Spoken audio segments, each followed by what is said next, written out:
కూర్చో.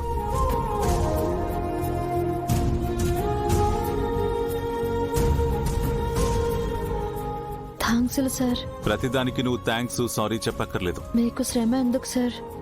బాధ్యతగా ఫీల్ అయితే శ్రమ అనిపించదు. కానీ మీతో ఇలా పనులు చేయించుకోవడం నాకెందుకో బాలేదు సార్. నీకు బాలేదు కాబట్టే నేను చేస్తున్నాను. ఏ రేపు ఎప్పుడైనా నాకేమైనా అయిందనుకో నువ్వు చేయవా? అయ్యో అలా అనకండి సార్. మీకేం కాకూడదు. మీరెప్పుడు బాగుండాలి. నేను బాగుండాలి అంటే నువ్వు తింగర్ పనులు చేయకుండా ఉండాలి. నానేం చేశాను సార్? ఫుడ్ లో విషం ఉందని తెలిసి అది ప్రూవ్ చేయడానికి తినేస్తావా? మరి మీరు నా మాట నమ్మలేదు కదా. అయితే మాత్రం ఇంకో రకంగా ప్రూవ్ చేయొచ్చు కదా, అంతేగాని ఇలా ప్రాణాల మీదకి తెచ్చుకుంటావా? ఆ టైంలో నాకేం తోచలేదు సార్. హా బుర్రకి మంచి ఐడియాలు ఎప్పుడు వస్తాయిలే. సరే సరే, నోరంతా చేదుగా ఉంటుంది. ఇదిగో ఈ టిఫిన్ తిను. ఆ,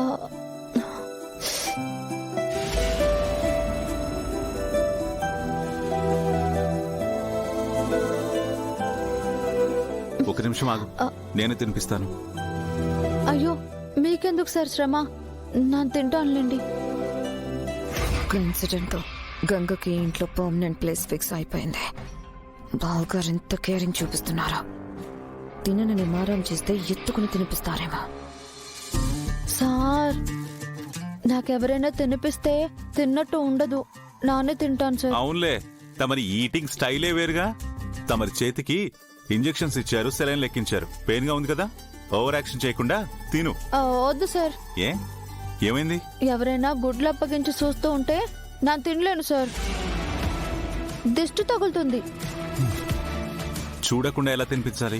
నాన్నది మిమ్మల్ని కాదు సార్. మరి గోడకి చెవులే కాదు సార్, కళ్ళు కూడా ఉంటాయి.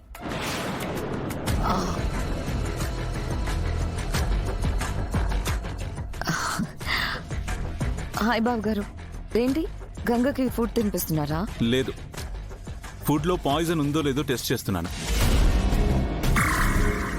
ఏ నువ్వేమైనా టేస్ట్ చేస్తావా? నైస్ జోక్ బావగారు. అది సరే గాని ఎందుకలా దొంగల తొంగి తొంగి చూస్తున్నావు?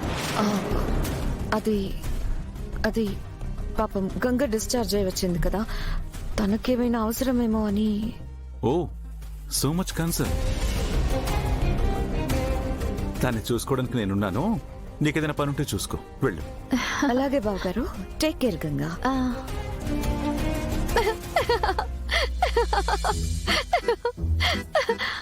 నవ్వింది చాలు, తిను.